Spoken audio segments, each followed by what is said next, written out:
high. There's an amazing paradox at the moment with regard to the politics surrounding global warming and utilization of the world's resources.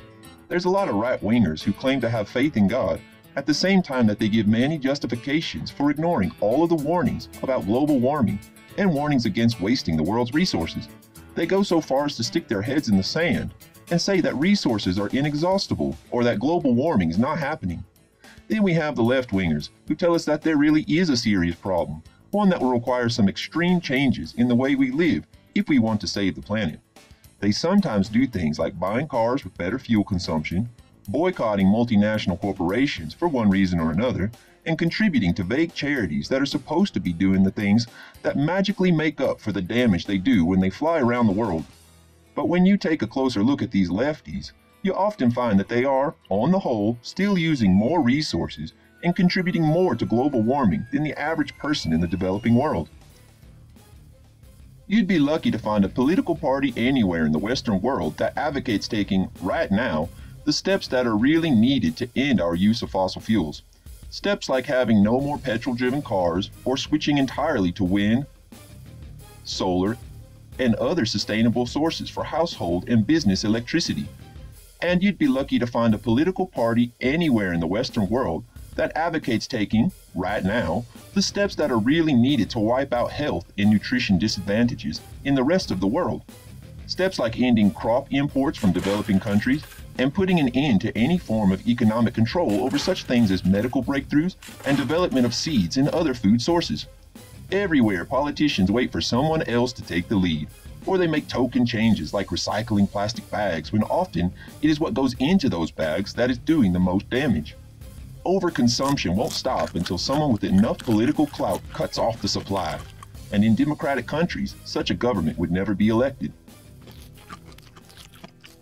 The issues are complex, and some steps to save the environment have proven to be of little practical use, while others have actually made matters worse. It is easy to understand people from both sides just giving up and taking the attitude, whether openly, as with the right-wingers, or secretly, as with so many of the left-wingers, that we are going to lose this battle anyway, so we may as well have as much fun as we can along the way. The only way to reverse the trend and save the world is by making drastic, radical changes to our entire way of life on this planet, and no one knows how to make the whole world make those changes. If individual governments feel helpless to change the trend, how much more do each of us individuals feel the same sense of hopelessness? The only people who are going to do anything about this problem are the ones with ideals that extend beyond life itself. If we're all on a sinking ship, does it mean we all have the right to step on one another to reach the non-existent lifeboats? Or are there isolated individuals who will die without giving in to their natural, selfish instincts? It has been argued that the problem with any discussion of end-time prophecy is that it creates in believers a feeling of hopelessness that makes them reason, we can't change the outcome anyway, so why bother trying to change the world for the better? Just enjoy it the best you can and preach about a better life later. Certainly, there is an abundant evidence of that among those who profess to believe the Bible. But this response does not come from an honest attempt to understand the spirit of Bible prophecy. The Revelation, chapter 11, verse 18, says, in reference to the end of the world as we know it, your wrath has come, and the time of the dead, that they should be judged, and that you should reward your servants the prophets and the saints, and those who fear your name, small and great, and should destroy those who destroy the earth. This passage is making a clear distinction between two groups. One is the God-fearing saints, prophets and servants of God, and the other is them which destroy the earth. There is nothing in the Revelation to suggest that there is a middle group that destroys the earth but is still considered to be serving God. Nor is there anything in the Revelation to suggest that there will be a turn in the tides of world politics to reverse this destruction of the earth. So those who participate in this destruction of the earth's resources, by using more than their share, will not be regarded by God as saints or prophets, and they will, in fact, be destroyed. How does that compare with those who argue that they can get away with ignoring the warnings about overconsumption and global warming simply because they have a ticket into a better world? I'm not going to be going to heaven and be broke when I get there. We need to look again at the conditions for getting that ticket and take steps to stop abusing this world's resources right now. Only those people who have a faith which demands adherence to unselfish principles, whether or not they succeed in changing others, will do the right thing in these last days. All those who argue that talk of heaven and hell, final judgment, and life after death being pointless need to come up with some better reason for people to make the kind of radical sacrifices that are needed to reflect the golden rule in these dying days of our planet. Are we prepared to change our lifestyle in such a way as to live at the level of the third world?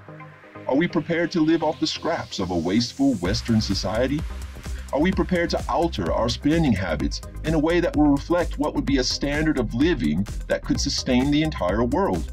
And most importantly, are we prepared to do it even if no one else does?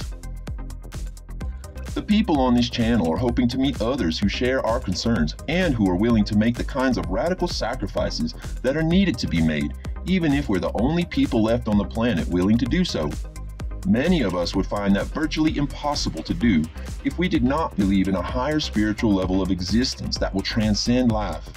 Because we are answerable to the Creator of the universe, it follows that we must make those changes even in the face of total annihilation of the human race, and do all that we can to urge others to make those changes as well. Those of us who have been brought together through the end times movement hope to encourage others to reverence God as we do and submit ourselves to His loving will. But we are also reaching out in this way because we love the world that God has created and the people that He has created. Both of these reasons merge into one, yet factions have argued for decades that it is an either-or thing, where you either love God the Creator or you love the world He has created. Ultimately, you can't have one without the other. Love of God will lead to loving His creation and treating it with the respect it deserves. And loving the world will naturally lead to us reverencing and loving the Creator of the world. We hope that people on both sides of the political spectrum, left as well as right, will choose to rethink the whole concept of God and humble themselves before Him for the good of everyone on the planet, including themselves.